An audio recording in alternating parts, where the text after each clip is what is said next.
নমস্কাৰ এই মুহূৰ্তত আহি পৰিছে ৰাতিপুৱাৰ কেইবাটাও গুৰুত্বপূৰ্ণ খবৰ আজি 25 ফেব্ৰুৱাৰী অসমৰ লগতে ভাৰতৰ বিভিন্ন প্ৰান্তৰ পৰা সন্ধিয়াৰ কেইবাটাও খবৰ আহি পৰিছে এই মুহূৰ্তত জনাই আছো সন্ধিয়াৰ গুৰুত্বপূৰ্ণ খবৰ মানুহে কল্পনা কৰিব নোৱাৰা বিকাশ হৈছে অসমত বিকাশৰ ধুমুহাৰ আগত কোনেও আজি থিয় হ'ব পৰা নাই 5 বছৰত এটাও আন্দোলন কৰোৱাব নোৱাৰিলে আজি ৰাজ্যৰ মুখ্যমন্ত্ৰী হিমন্ত বিশ্ব শৰ্মাই এটা ডাঙৰ মন্তব্য কৰিছে আন এটা খবৰ হৈছে আমেৰিকাৰ ৰাষ্ট্ৰপতিৰ বিৰুদ্ধে থিয় হ'ব সাহস নাই প্ৰধানমন্ত্ৰী নৰেন্দ্ৰ মোদীৰ ডোনাল্ড ট্ৰাম্পে ভাৰতৰ বিৰুদ্ধে ইমান ডাঙৰ শুল্ক কৰ লগোৱাৰ পাছতো নীৰৱ হৈছে প্ৰধানমন্ত্ৰী নৰেন্দ্ৰ মোদী মধ্যপ্ৰদেশত কংগ্ৰেছৰ ৰাজহুৱা সভাত অংশগ্ৰহণ কৰি ভাৰত আমেৰিকাৰ বাণিজ্যিক চুক্তিৰ বিৰুদ্ধে খৰব হৈ পৰিছে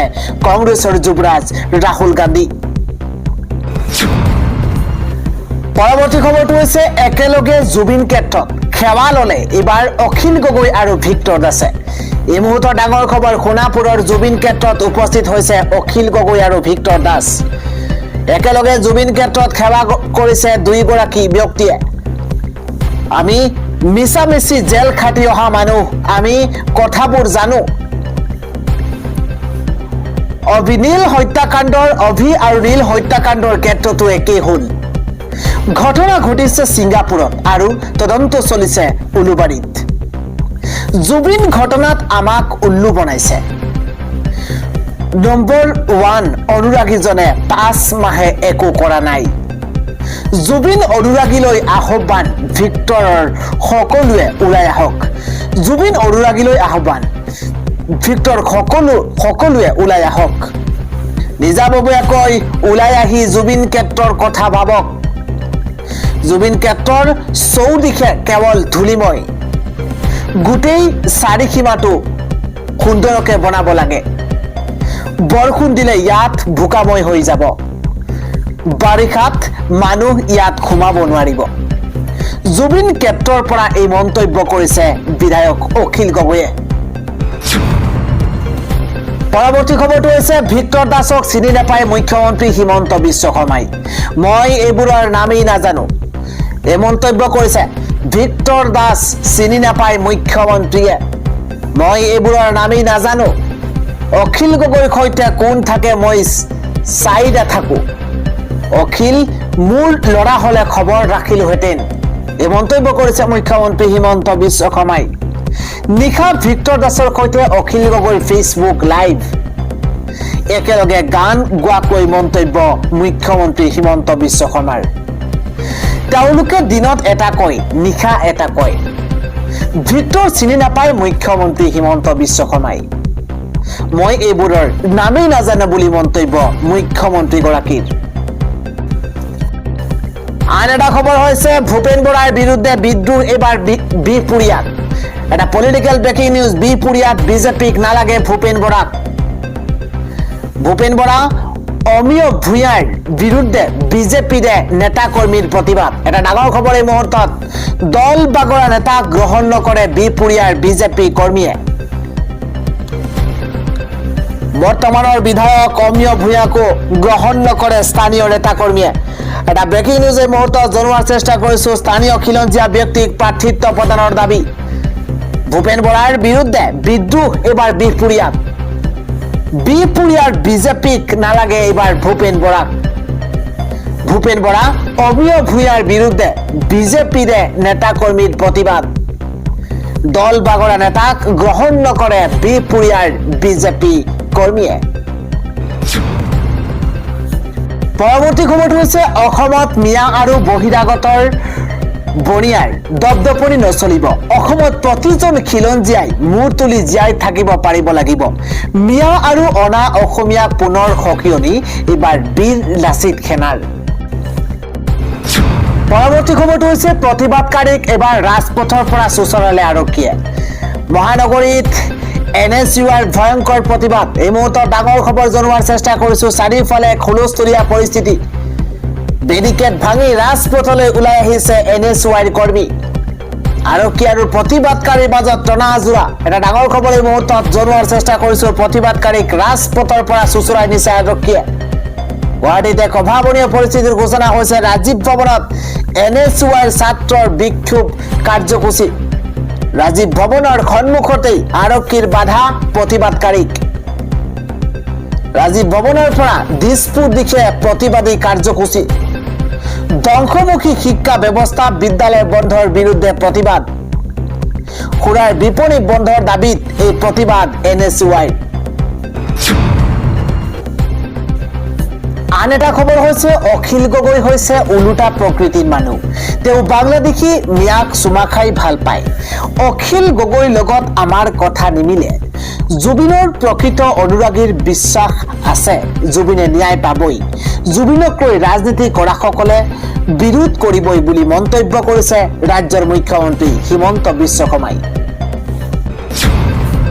আন এটা খবৰ পনীৰৰ পৰা আপুনি সাৱধান হওক কিয়নো পনীৰে শেষ কৰিব পাৰে আপোনাৰ জীৱন এটা ডাঙৰ খবৰ এই মুহূৰ্তত বহিৰাজ্যৰ ভেজাল পনীৰেৰে ভৰিছে এইবাৰ গুৱাহাটী নিতৌ ৰেলেৰে আহিছে বিষাক্ত পনীৰ সেই বিষাক্ত পনীৰ তৃপ্তিৰে খাইছে আপুনি কুম্ভকৰ্ণৰ নিদ্ৰাত খাদ্য সুৰক্ষা বিভাগ গুৱাহাটীৰ দোকানে বজাৰে উপলব্ধ ৰাসায়নিক পদাৰ্থযুক্ত পনীৰ ৰেল আৰক্ষী খাদ্য সুৰক্ষা বিভাগক মেনেজ কৰি সৰবৰাহৰ অভিযোগ উত্থাপন হৈছে এবাৰ বৰ বিহৰূপী পনীৰৰ ৰমৰমীয়া ব্যৱসায় চলাইছে একাংশ ব্যৱসায়ীয়ে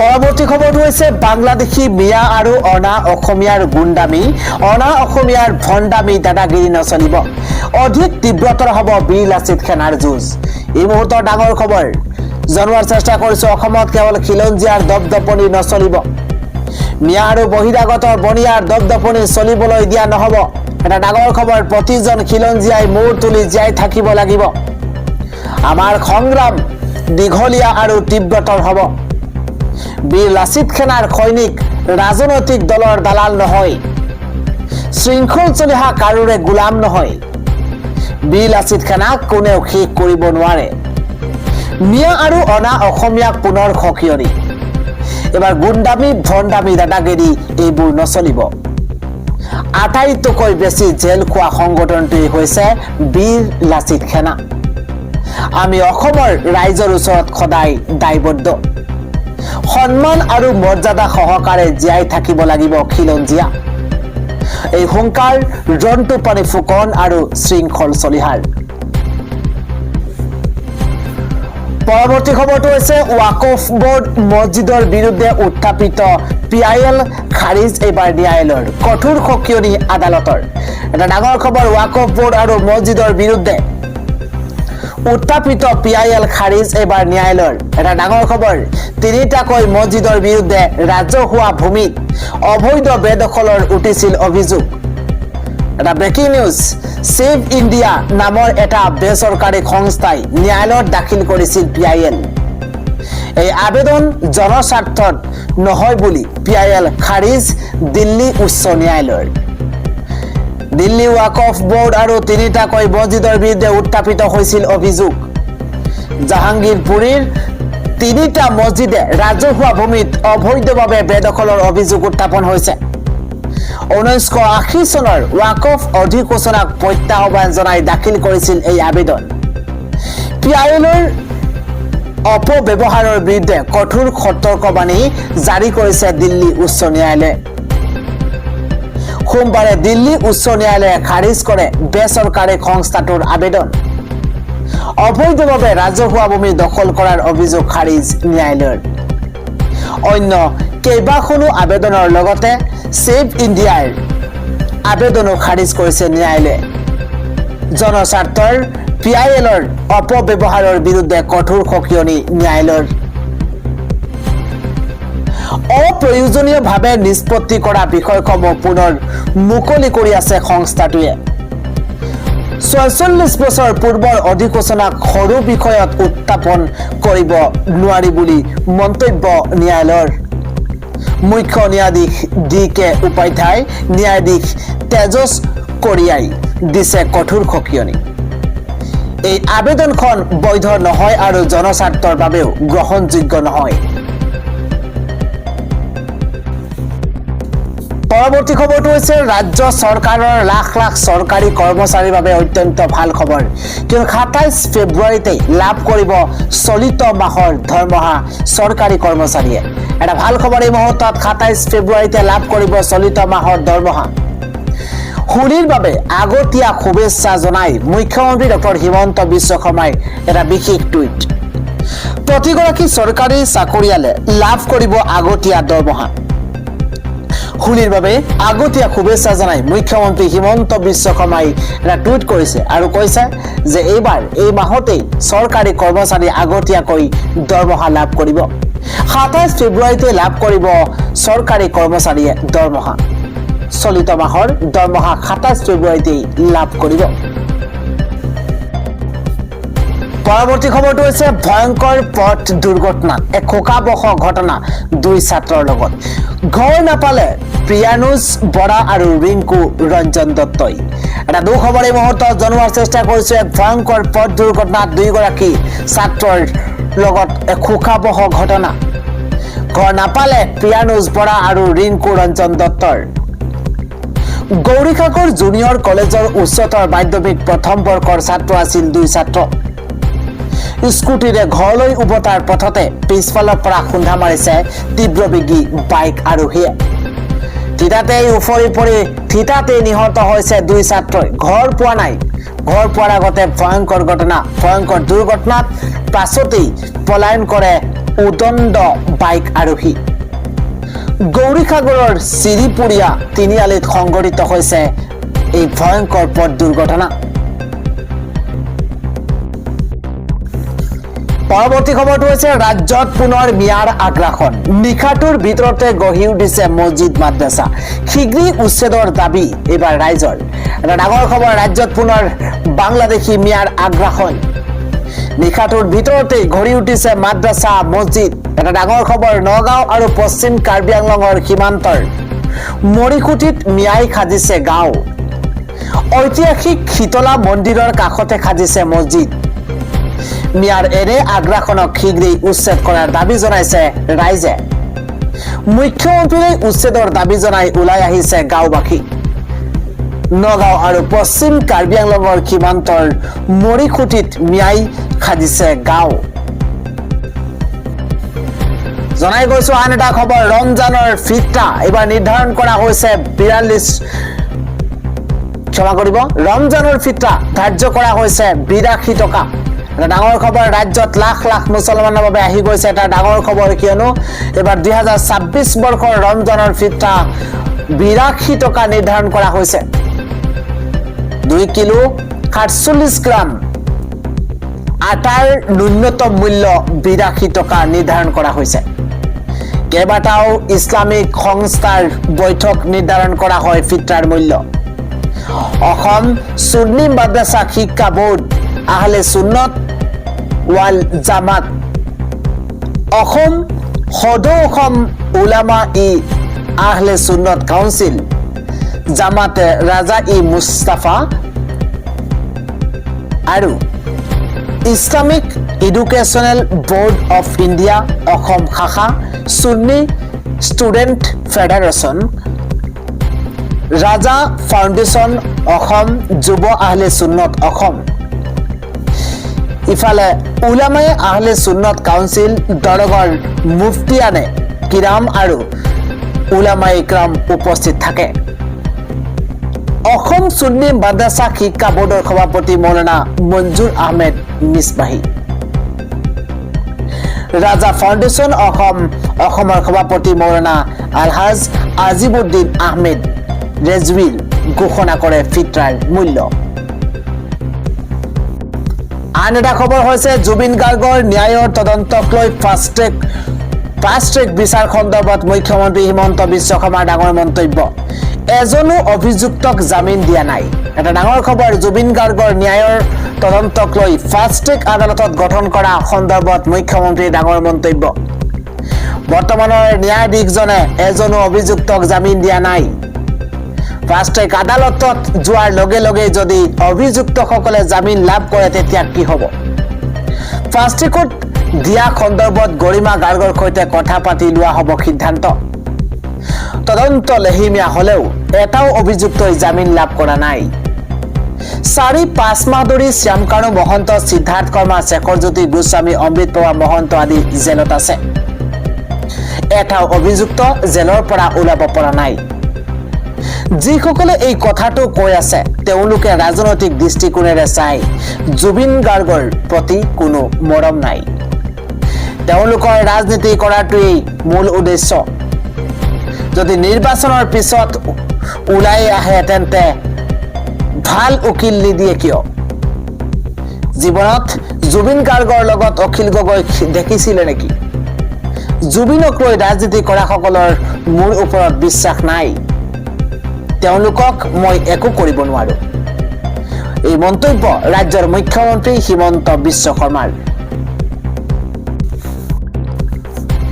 আন এটা খবৰ হৈছে পবিত্ৰ ৰমজান মাহতে ভাল খবৰ, কিয়নো মুছলমানৰ বিৰুদ্ধে উৎপীড়ন ৰোধিবলৈ আহিছে নতুন আইন। এটা ডাঙৰ খবৰ জনোৱাৰ চেষ্টা কৰিছো। পবিত্ৰ ৰমজান মাহতে ভাল খবৰ। এবাৰ মুছলমানৰ বিৰুদ্ধে উৎপীড়ন ৰোধ কৰিবলৈ আহিছে নতুন আইন। ইছলামোফোবিয়াৰ বিৰুদ্ধে কাউন্সিল গঠন কৰাৰ ঘোষণা। এটা ব্ৰেকিং নিউজ। ইছলামৰ বিৰুদ্ধে এতিয়াৰে পৰা চলাব নোৱাৰিব অপপ্ৰচাৰ, ঘৃণা বিয়পোৱা কাৰ্য ৰোধৰ বাবে নতুন আইন অনাৰ পোষকতা। এটা ব্ৰেকিং নিউজ। এনে কাৰ্যক আইন বিৰোধী ধৰ্মীয় বিভেদ আখ্যা ৰাষ্ট্ৰসংঘৰ। ইছলাম সমাজত সুৰক্ষিত কৰাৰ স্বাৰ্থত এই আইন আনিব চৰকাৰে। ইছলামোফোবিয়াৰ বিৰুদ্ধে কাউন্সিল গঠনৰ ঘোষণা ব্ৰিটেইন চৰকাৰৰ।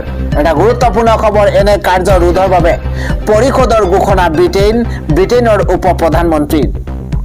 মুছলমানৰ বিৰুদ্ধে ঘৃণা বিয়পালে জেল পৰ্যন্ত হ'ব পাৰে দোষীৰ। মুছলমানৰ বিৰুদ্ধে ঘৃণা বিয়পালে জেল পৰ্যন্ত হ'ব পাৰে দোষীৰ। কোনো চৰকাৰ, ৰাজনৈতিক নেতাও সাৰি নাযায় এই আইনৰ পৰা। আইনত কোনো সৰু বৰ নাই বুলিও ব্ৰিটেইন চৰকাৰে কৰিছে ঘোষণা। পবিত্ৰ ৰমজান মাহতেই ভাল খবৰ। আন এটা ডাঙৰ খবৰ হৈছে মোদী বিজয়নৰ বন্ধুত্বৰ বাবেই কেৰালাৰ নাম সলনি কৰিবলৈ অনুমোদন পালে। বিজেপি বাওপন্থী বিৰোধিতাৰ অভিযোগ এইবাৰ মমতা বেনাৰ্জীৰ। কেৰালাৰ নাম সলনি কৰি কেৰালাম কৰাৰ প্ৰস্তাৱত কেন্দ্ৰীয় চৰকাৰে অনুমোদন দিয়াৰ পাছতে এতিয়া দেশৰ ৰাজনীতিত তীব্ৰ বিতৰ্কৰ সৃষ্টি হৈছে। 2024 চনত কেৰালা বিধানসভাত সৰ্বসন্মতিক্ৰমে গৃহীত হোৱা এই প্ৰস্তাৱটো নিৰ্বাচনৰ ঠিক আগে আগে কেন্দ্ৰৰ মোদী চৰকাৰে অনুমোদন জনোৱাক লৈ বহু লোক আচৰিত হৈছে। ৰাজনৈতিক মহলৰ মতে এয়া কেৱল এটা প্ৰশাসনিক সিদ্ধান্তই নহয়, বৰঞ্চ ইয়াৰ আঁৰত এটা গভীৰ ৰাজনৈতিক সমীকৰণ লুকাই আছে। বিশেষকৈ পশ্চিমবংগৰ মুখ্যমন্ত্ৰী মমতা বেনাৰ্জী আৰু কংগ্ৰেছে অভিযোগ কৰিছে যে প্ৰধানমন্ত্ৰী নৰেন্দ্ৰ মোদী আৰু কেৰালাৰ মুখ্যমন্ত্ৰী পিনাৰায় বিজয়নৰ মাজত থকা গোপন বুজাবুজিৰ বাবে এই কাম ইমান ক্ষিপ্ৰতাৰে সম্ভৱ হৈছে। প্ৰকৃততে কেৰালাৰ নাম সলনিৰ এই বিষয়টো মালয়ালী আবেগ আৰু পৰিচয়ৰ সৈতে জড়িত। বহুদিনৰ পৰাই এইটো জনসাধাৰণৰ এটা ডাঙৰ দাবী আছিল। এতিয়া বিজেপিয়ে এই দাবী পূৰণ কৰি ৰাজ্যখনত নিজৰ স্থিতি সবল কৰিব বিচাৰিছে। আনহাতে পিনাৰায় বিজয়নৰ নেতৃত্বত চলি থকা বাওপন্থী চৰকাৰখনেও এই কৃতিত্বৰ অংশীদাৰ হ'বলৈ চেষ্টা কৰিছে। বিৰোধীৰ মতে নিৰ্বাচনৰ আগে আগে বিজেপিক সুবিধা কৰি দিবলৈ আৰু নিজৰ চৰকাৰ ৰক্ষা কৰিবলৈ CPM-এ এক কৌশলগত চুক্তি কৰিছে, যাৰ ফলত এতিয়া বিজেপি আৰু বাওপন্থীৰ মিত্ৰতাৰ চৰ্চা সৰ্বত্ৰে চলিছে।